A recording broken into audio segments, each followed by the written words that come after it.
Assalamualaikum warahmatullahi wabarakatuh.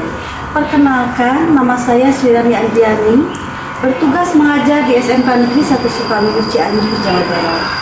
Pada saat ini insya Allah akan pelaksanaan video pembelajaran dalam rangka PPG Darjah Batch 3 di UIN Sunan Kalijaga. Mohon doanya ya teman-teman supaya lancar pembuatan videonya. Terima kasih.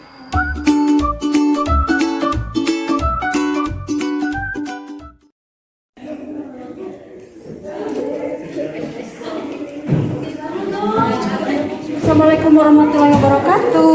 Waalaikumsalam warahmatullahi wabarakatuh. Anak-anak, selamat pagi. Pagi. Bagaimana kabar kalian hari ini?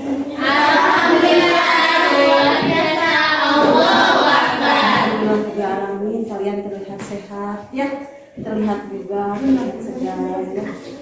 Sebelum kita memulai pembelajaran ini, anak-anak sekalian, alangkah bagusnya apabila ibu memeriksa pakaian kalian dulu ya. Silakan berdiri. Coba ibu lihat kerapihan pakaiannya. Ini sudah rapi belum? Sudah. Ibu lihat di sini ya. Ya, alhamdulillah kalian terlihat sudah rapi hari ini, sudah siap belajar ya tentunya ya. Iya. Silakan ibu kembali. Anak-anak sekalian yang ibu banggakan, alhamdulillah pada hari ini kita akan memulai pembelajaran bab 2, yaitu tentang mengimani qada dan qadar ya, melahirkan semangat ibadah. Untuk itu sebelumnya silakan kalian untuk berdoa dulu, dipimpin oleh salah satu dari kalian. Silakan. Bismillahirrahmanirrahim. Raditu billahi rabba wa bi islami dina wa bi muhammadin nabiyya wa rasula. Rabbi zidni ilman warzuqni fahman bi rahmatika ya arhamar rahimin. Amin. Salam. Assalamualaikum warahmatullahi wabarakatuh. Waalaikumsalam warahmatullahi wabarakatuh. Terima kasih anak-anak sekalian atas kehadirannya hari ini ya. Kalian dipastikan semua hadir? Alhamdulillah, berarti kalian siap untuk belajar ya. Terlihat sehat, terlihat bugar semuanya, dan siap untuk memulai pembelajaran. Siap? Sudah siap? Siap. Alhamdulillah, anak-anak sekalian, pada materi sebelumnya kita telah membahas yaitu materi tentang hari akhir. Yang mana hari akhir itu sangat penting kita imani untuk mengimani keberadaannya supaya kita bisa mempersiapkan diri. Kita beriman kepada hari akhir itu untuk mempersiapkan diri kita di masa mendatang kelak, yaitu datangnya hari akhir tersebut. Dengan apa kita mempersiapkan dirinya? Tentunya kita harus beriman dulu kepada yang namanya hari akhir. Dan hari akhir ini merupakan rukun iman yang keberapa anak-anak sekalian? Rukun iman yang kelima. Dan pada saat ini, tema pembahasan kali ini, Ibu akan membahas tentang rukun iman yang keenam. Apa itu rukun iman yang keenam? Mengimani qada dan qadar ya. Dan pada tema kali ini, temanya yaitu meyakini qada dan qadar akan melahirkan semangat belajar. Semangat belajar ya. Nah, untuk itu anak-anak sekalian, pada saat ini kita akan belajar berdasarkan pembelajaran di Skoven ya. Yang mana sebelumnya ya, sebelum ke pembelajaran, tentunya kita ini belajar ini dalam pasca bencana ya. Bencana gempa ya. Kalian tahu semua di Cianjur ini pada tanggal 21 November kemarin telah terjadi fenomena gempa yang sangat dahsyat. Malahan daripada guru juga ada yang terdampak ya. Guru juga ada yang terdampak. Siswa juga sebagian itu terdampak. Makanya pembelajaran untuk saat ini itu di shift ya, ada daring, ada luring juga. Nah, untuk itu anak-anak sekalian, pada minggu yang lalu kita telah mengamati video pembelajaran ya tentang mengimani qada. Dan pada saat ini akan Ibu bagikan LKPD-nya, yaitu lembar lembar kerja peserta didik atau LKPD. Yang mana LKPD ini berisikan tentang beberapa soal ya dan kajian yang harus kalian analisis ya. Terutama Ibu akan membacakan dulu tujuan pembelajaran hari ini. Baiklah anak-anakku sekalian, tujuan pembelajaran hari ini kalian sebagai peserta didik ya, termasuk Ibu juga sebagai pendidik ya, harus membiasakan diri untuk mengamalkan perilaku beriman kepada qada dan qadar. Karena ketika takdir itu berjalan dengan sunatullah, takdir itu berjalan dengan hukum-hukum Allah dan Rasulnya, nah untuk itu semuanya itu harus diiringi dengan keikhlasan oleh kita. Jadi maksud Ibu itu ketika fenomena gempa Cianjur saat ini ya atau seminggu yang lalu yang telah kita alami bersama, apa yang kalian rasakan ketika terjadinya bencana? Coba Ibu mau tanya, apa yang kalian rasakan ketika terjadinya bencana? Takut, terus apa lagi? Kaget, rusak, sampai kalian ada yang semua keluar bangunan? Iya, harus mitigasi gempa itu harus dilakukan. Karena ketika ada gempa itu kita harus siap karena Cianjur ini termasuk daerah yang rawan gempa. Yang mana rawan gempa di situ dikarenakan karena sesar Cimandiri. Jadi lempeng geser yang aktif dari seismik aktif ya dari Sungai Cimandiri itu dari Pelabuhan Ratu terbentang 100 km hingga ke Padalarang. Sehingga itu yang namanya jalur Cimandiri itu yang terbentang sampai jalur Padalarang itu ya terjadi gempa yang episentrumnya di Cugenang tersebut ya, Cugenang Cianjur. Sehingga itu termasuk gempa dangkal, makanya 10 km dari permukaan laut ya, di darat, terjadinya di darat. Sehingga kerusakannya begitu dahsyat ya. Kerusakannya begitu dahsyat. Padahal skala gempanya cuma 4,6 skala Richter. Ya. Tetapi itu yang dirasakan gempanya itu Masya Allah. Ya. Ibu sampai ke berinang air mata sampai menangis gitu. Karena banyak ada salah satu guru Ibu yang meninggal, teman guru Ibu yang meninggal ya. Ibu yang meninggal di pas sate Sinta yang di sana yang ada musola di situ. Nah, berkaitan dengan qada dan qadar itu ya, sebetulnya materi Ibu ini sangat sesuai dengan yang terjadi sekarang itu takdir ya. Nah, ketika kita diberikan takdir atau ketetapan oleh Allah, apa yang harus kita sikapi dari takdir itu?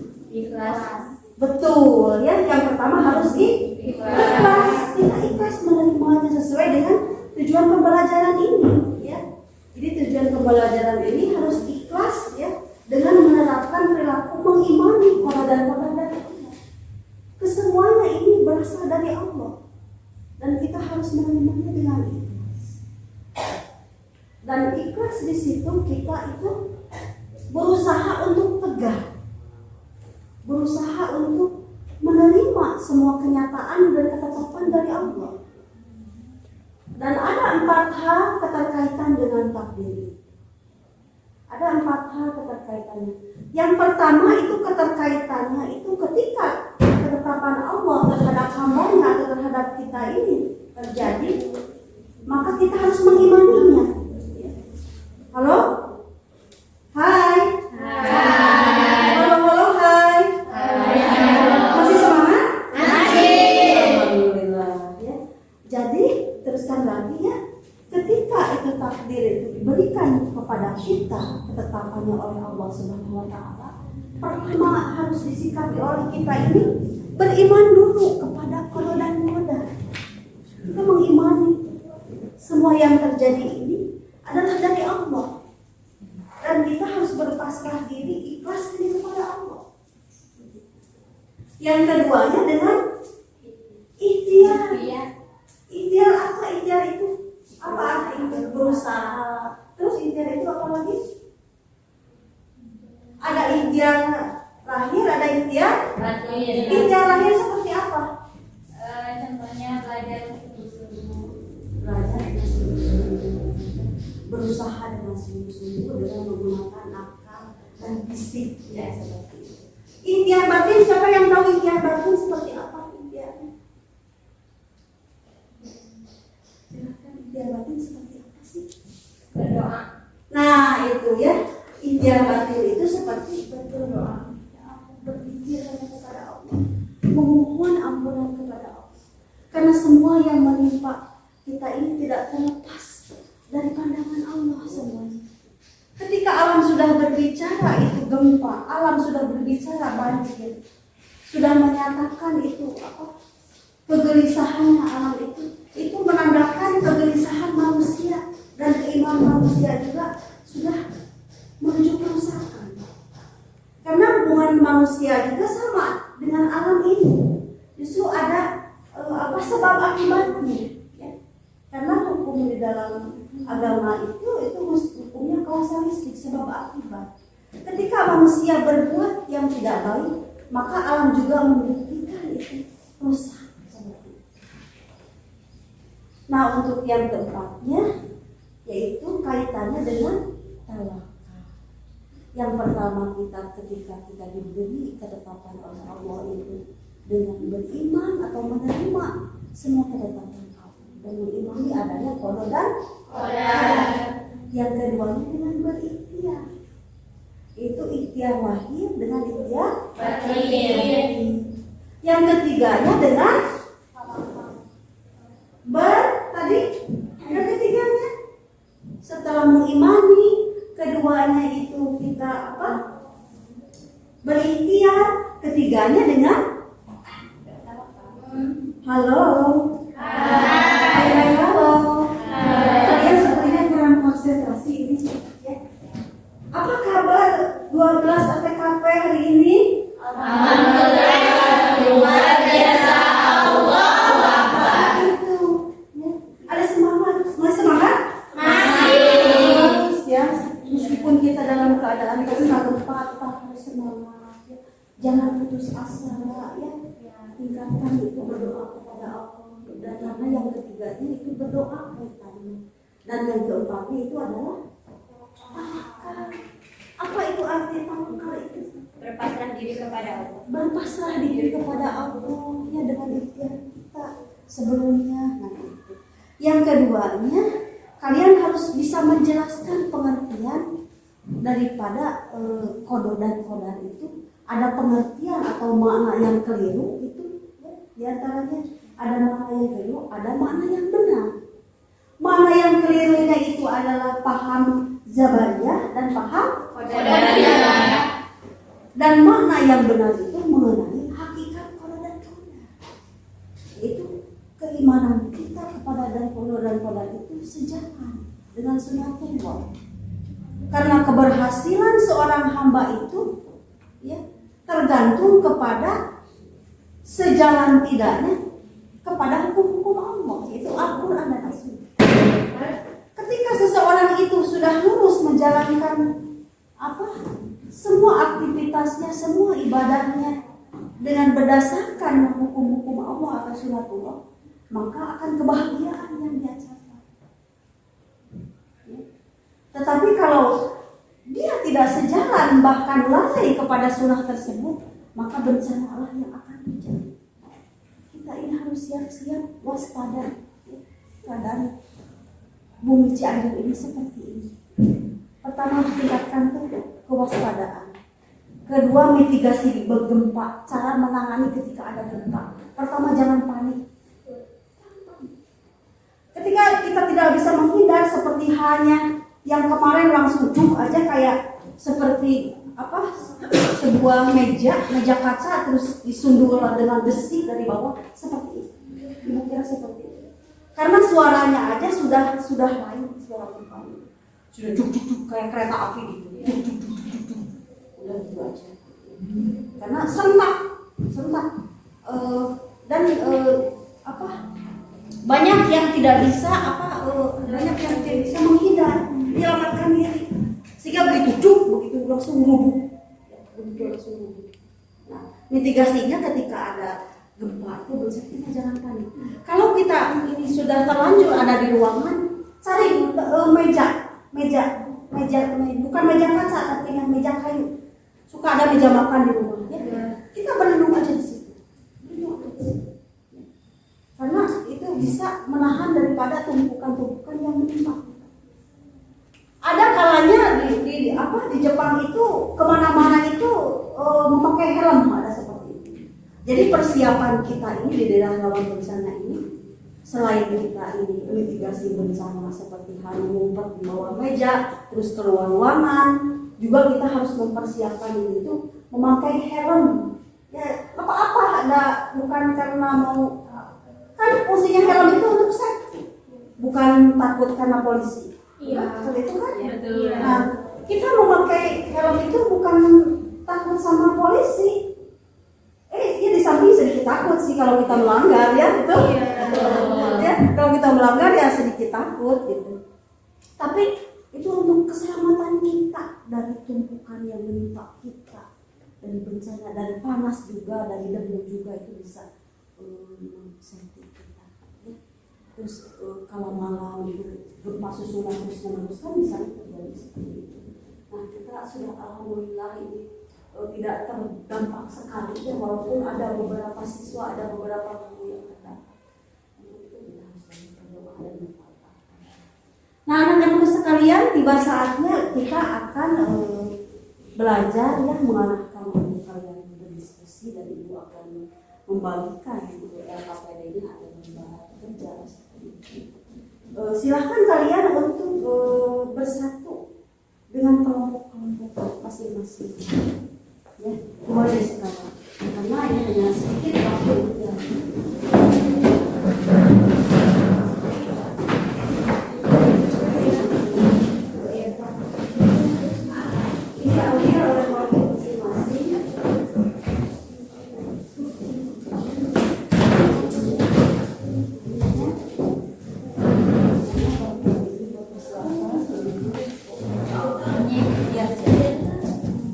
Silakan untuk yang lainnya kesini ambil.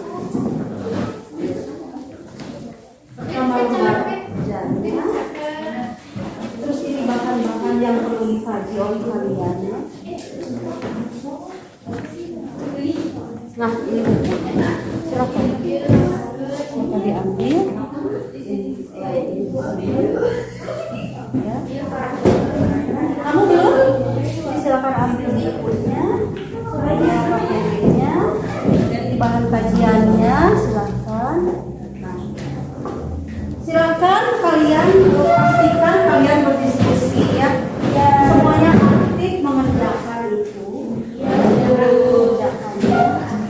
Dan jangan lupa kalian menuliskan nama kelompoknya, nama anggotanya, supaya nanti dalam penilaian kelompoknya tercantum nama-nama kalian.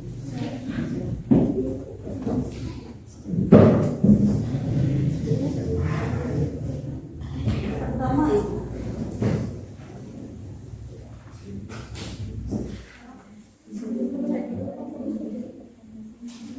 ya, sebenarnya lihat ini ini aja tuh ya, enggak ya, ya ini enggak.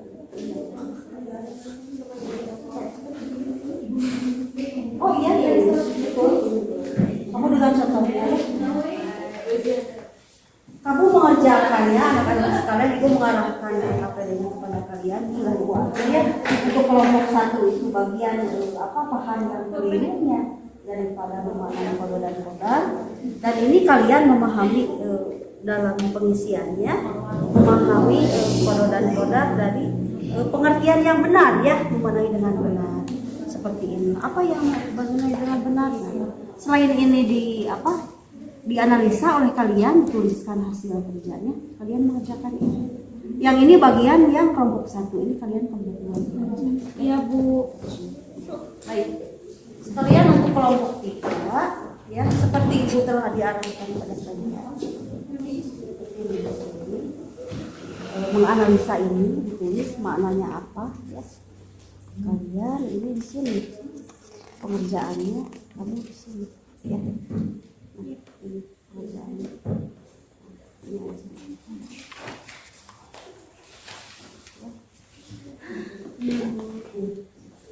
Kalian untuk kelompok 4 Ibu arahkan ya.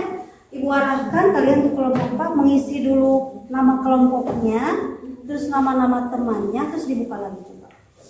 Dibuka lagi. Ini mau analisa gambar ya. Terus dibuka lagi. Kalian mengerjakan bagian ini aja ya. Sok dengan semua berdiskusi silahkan. Selamat berdiskusi dengan aktif ya. Jangan sampai terlewat. Silakan pada part-partnya masing-masing. Nanti Ibu kasih waktu Ibu kalian 10 menit ya, 15 menit ya. 15 menit untuk mengerjakan. Silakan. Silakan anak-anak lebih aktif diskusinya ya supaya hasil pembelajarannya maksimal. Silakan diskusinya.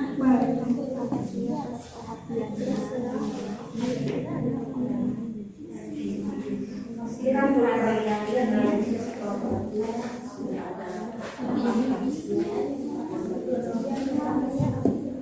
bagaimana kelompok 4 diskusinya berjalan dengan lancar? Kalian sudah menemukan jawabannya? Ya.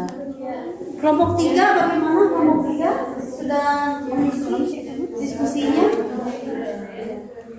Kelompok 2 sudah siap dengan LKPD-nya? Kelompok 1 bagaimana? Sudah siap? Ya, alhamdulillah. Ya, berarti kita sekarang menuju ke presentasi ya, anak-anak sekalian. Kita akan menuju ke presentasi kelompok. Nah, untuk itu silakan untuk kelompok 1 ya. Kelompok 1 untuk mempresentasikan hasil belajarnya. Silakan ke depan. Kita beri aplaus dulu, semangat untuk kelompok 1.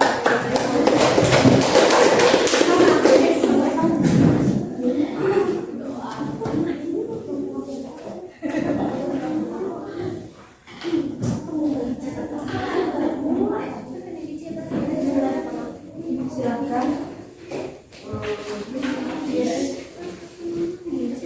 Dibuka saja masker supaya. Silakan anak-anak sekalian, kalian mempresentasikan hasil belajar kamu. Assalamualaikum warahmatullahi wabarakatuh. Waalaikumsalam warahmatullahi wabarakatuh. Selamat pagi teman-teman semuanya. Pagi. Berdirinya kami di sini untuk memaparkan hasil diskusi mengenai paham keliru dalam memaknai kodo dan kodar. Maka dari itu izinkan kami untuk memaparkan materi tersebut.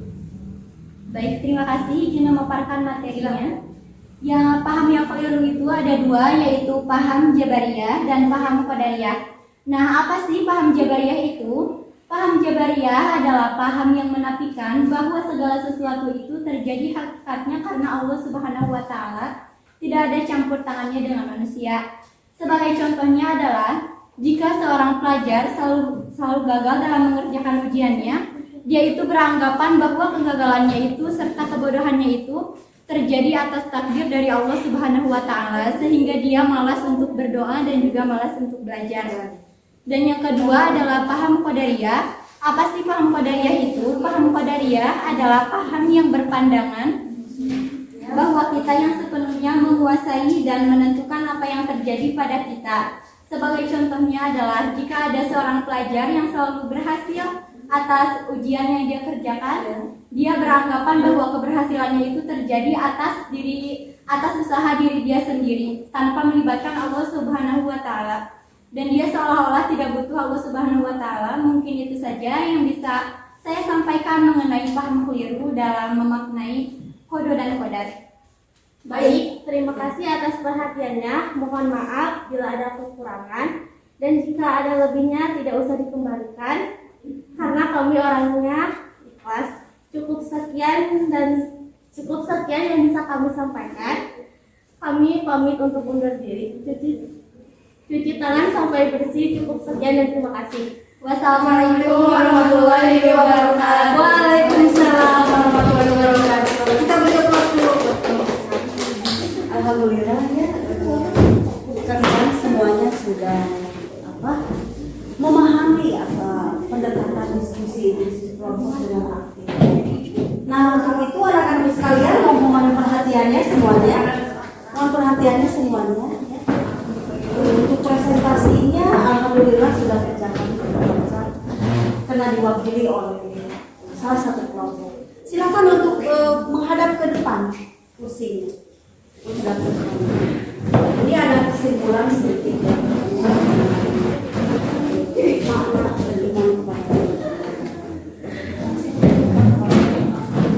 Baiklah anak-anak sekalian, kesimpulan daripada pembelajaran hari ini bisa disimpulkan bahwa yang pertama tentang materi mengimani qada dan qadar melahirkan semangat bekerja ini. Yang pertama kita harus memahami hakikat daripada qada dan qadar. Yang mana hakikat qada dan qadar itu tentunya yang pertama ada makna yang keliru dalam memaknai qada dan qadar. Dan ada pula makna yang benar dalam memaknai qada dan qadar tersebut. Di antaranya sebagai kesimpulannya yaitu makna yang kelirunya itu yaitu paham Jabariyah. Ya.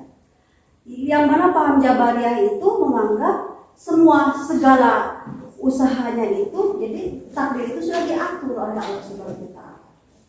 Dan tidak ada campur tangan manusia sebagai pelaku kehidupan.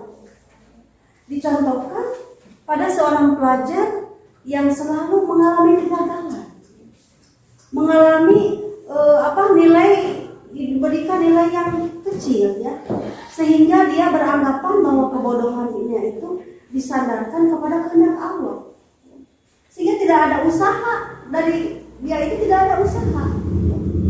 Sangat buruk sekali apabila seperti itu ya. Semua kebodohan kita ini dianggap kehendak Allah. Jadi tidak ada usaha manusia bagaimana ikhtiar ya. Dan Allah itu tidak menilai hasilnya, tetapi menilai pada seorang hamba itu pada ikhtiarnya itu dulu. Yang harus dibangkitkannya itu ikhtiarnya dulu. Ketika kita diberi ketetapan oleh Allah, diberi takdir oleh Allah, kita menerimanya dengan ikhlas. Dan yang diutamakan berikhtiar dulu. Seperti halnya contohnya itu ya, memahami takdir yang benar. Dan untuk Jabariyah ini tentunya jangan kita pola ya, jangan kita tiru, karena itu tidak membangkitkan daya manusia sebagai pelaku kehidupan, sehingga hasilnya itu dia jadi malas ya, malas belajar. Sudah kehendak Allah, saya bodoh ini sudah kehendak Allah, jadi belajar itu malas ya, berdoa tidak mau, sekalipun dia diberi kesempatan untuk belajar dan berdoa gitu ya, tapi dia menganggapnya sia-sia mau belajar juga. Ini sangat sekali ya, buruk sekali seperti itu. Makanya disebut paham yang kedua. Yang keduanya paham qadariyah, yang mana paham qadariyah ini ya dalam memahami takdir itu tidak ada campur tangan Allah dalam kehidupannya ya. Menganggap semua yang terjadi ini dengan sendirinya dan dengan usahanya sendiri, kerja kerasnya sendiri. Bisa dicontohkan ketika seorang pelajar itu mengalami kesuksesan ya, dia berprestasi, rankingnya ranking 1, juara umum terus ya, selalu tampil gitu ya. Dia menganggapnya kesuksesannya itu hanya kerja kerasnya sendiri, akalnya sendiri, hasil dari kerja sendiri, tanpa melibatkan Allah di dalamnya. Padahal ketika kita mengekspresikan akal, menggunakan akal untuk memahami semua materi itu, akal itu diberikan oleh siapa? Oleh Allah. Yang tentunya semua keberhasilan kita ini adalah keberhasilan dari Allah juga ya. Keberhasilan yang diberikan oleh Allah sebagai hadiah kepada kita orang yang bersungguh-sungguh dalam ikhtiarnya. Seharusnya begitu. Jangan merasa seolah-olah tidak ada campur tangan Allah dalam kesuksesan kita. Itu kesalahan besar ya. Ketika manusia itu berpaham qadariyah, berpaham akalnya itu hanya berjalan sendiri, tidak ada campur tangan Allah, dan kesuksesannya itu hanya kerja-kerja sendiri. Nah itu makna yang keliru. Ada juga makna yang benar, itu tentang memahami qada dan qadar. Pertama secara bahasanya, qada itu memutuskan, dan secara istilah itu keputusan Allah sejak zaman ajaib. Terus untuk qadarnya itu yang artinya itu kadar, ya, qadar itu aturan Allah, ketetapan. Dan secara istilah qadar itu semua ketetapan Allah kepada makhluknya yang terjadi di masa yang akan datang. Sehingga berjalannya qada dan qadar itu sunatullah, harus berjalan dengan sunatullah, dengan hukum-hukum Allah. Itu Al-Quran dan As-Sunnah. Sehingga menjadikan takdir ya.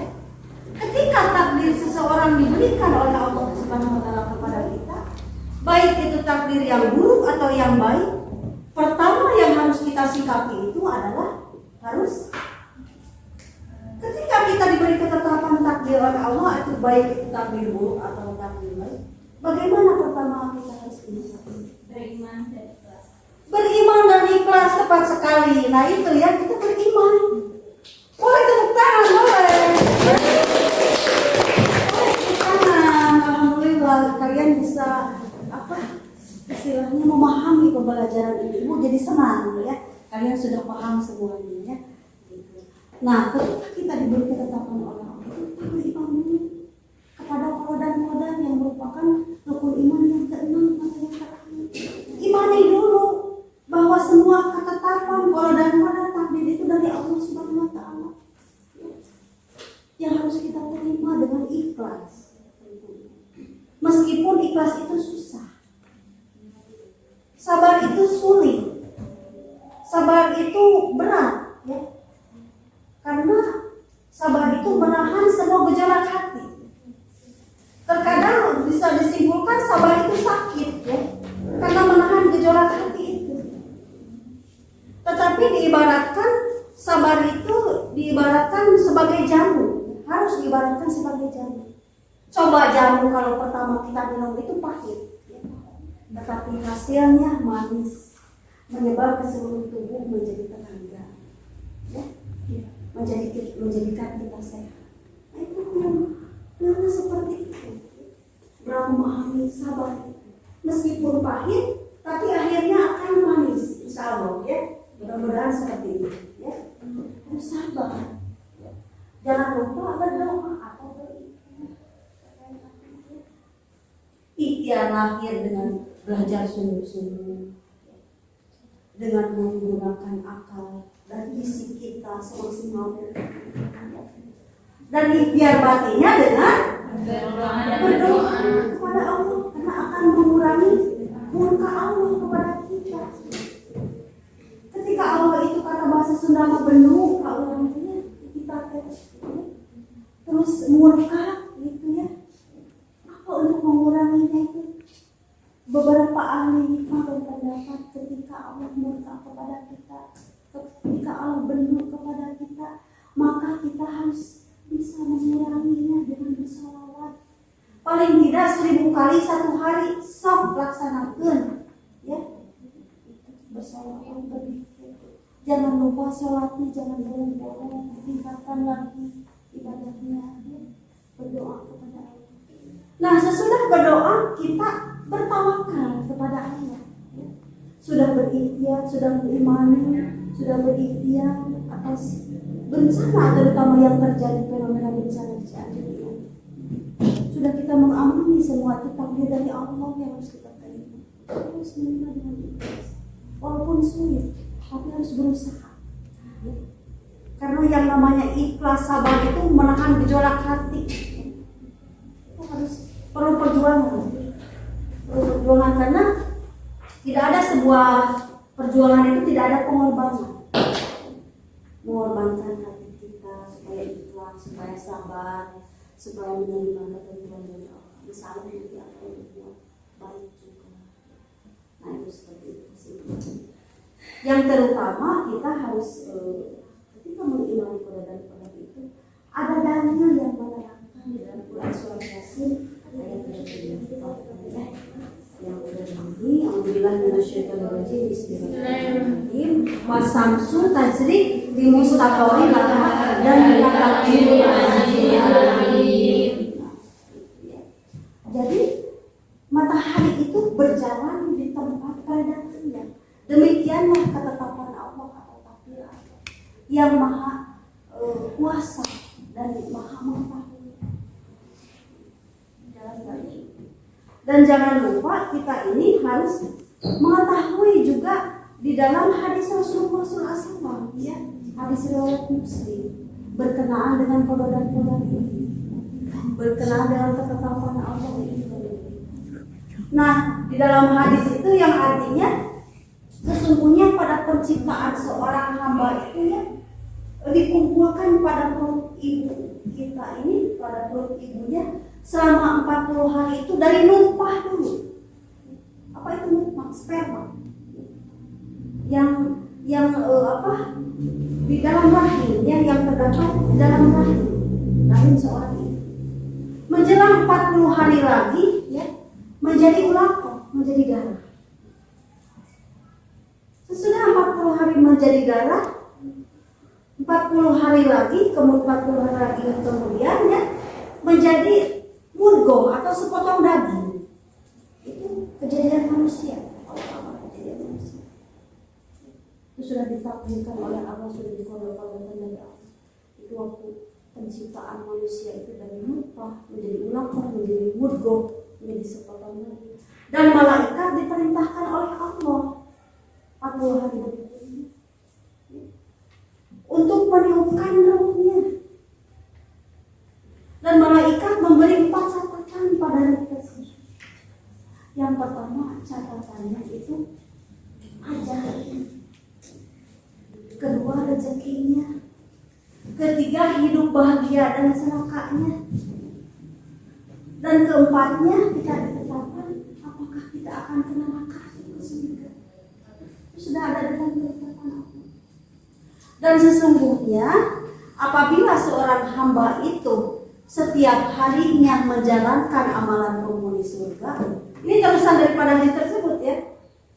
Apabila seorang hamba itu melaksanakan amalan penghuni surga dan dia satu jengkal lengan lagi, satu lengan lagi menuju ke surga, tapi Allah tiba-tiba diberi ketetapan bahwa dia ketetapannya ke neraka, maka Allah tetapkan dia masuk neraka. Karena dengan tiba-tiba Allah menetapkan takdir yang berbeda dari awalnya, orang tersebut itu setelah menjalankan melaksanakan amalan surganya hingga satu jengkal lagi ke surga, dia melaksanakan amalan penduduk neraka. Jadi semua khotimah. Ketika di dalam kehidupannya lurus-lurus saja menjalankan amalan penduduk surga, dan pada akhirnya dia menjalankan amalan penduduk neraka, maka dia masuk neraka. Karena ketetapan Allah sudah terlebih dahulu. Begitu juga kalau seorang hamba itu melaksanakan amalan penduduk neraka setiap harinya, ya. Dan satu jengkal lagi dia masuk neraka, tiba-tiba Allah berkehendak dan hambanya itu sendiri menjalankan amalan penduduk neraka, maka Allah berkehendak dia masuk neraka. Itu dibuktikan dari dari hadis riwayat Muslim ya, tentang hadis tentang mengimani qada dan qadar. Karena semua juga sudah dituliskan oleh Allah Subhanahu wa taala. Takdir kita ini bahkan sudah ditiupkan oleh malaikat sewaktu kita berusia 4 bulan di dalam rahim, yaitu dari 40 hari dari sperma, 40 hari menjadi ulaqah darah, 40 hari lagi menjadi sepotong daging atau mudghah, 40 hari lagi ditiupkan oleh malaikat itu, dituliskan bahagia celakanya, rezekinya, ajalnya, ke neraka atau surga. Semoga Allah memberikan takdir yang baik ya kepada kita semua. Ya. Dicukupkan sekian anak-anak sekalian pembelajaran hari ini. Semoga kita dilindungi oleh Allah, ya, diselamatkan oleh Allah. Amin. Dilancarkan semuanya pembelajaran ini dan Allah segera memulihkan, menyembuhkan ya kondisi Cianjur ini yang sedang terkemarin Pak. Mudah-mudahan yang meninggal itu diterima iman Islam oleh Allah. Dan yang ditinggalkan diberi kesabaran oleh Allah. Diberi kesabaran, diberi ketabahan oleh Allah Subhanahu wa taala hingga lulus dalam ujian. Untuk itu anak-anakku sekalian cukupkan sampai di sini ya pembelajaran hari ini. Terima kasih atas perhatiannya. Mohon maaf apabila ada banyak kekurangan yang belum disampaikan ya. Karena terlepas dari kesalahan kekurangan, karena kebenaran yang utama itu mutlak hanya Allah yang memiliki, ya hanya Allah dan Rasul, dan kesalahan dari itu. Itu terima kasih atas perhatiannya. Ya, mohon maaf apabila ada kekurangan. Kita berdoa dulu kepada Allah Subhanahu wa taala dengan berdoa. Subhanallah. Astagfirullahaladzim. Rabbana wassalamualaikum warahmatullahi wabarakatuh.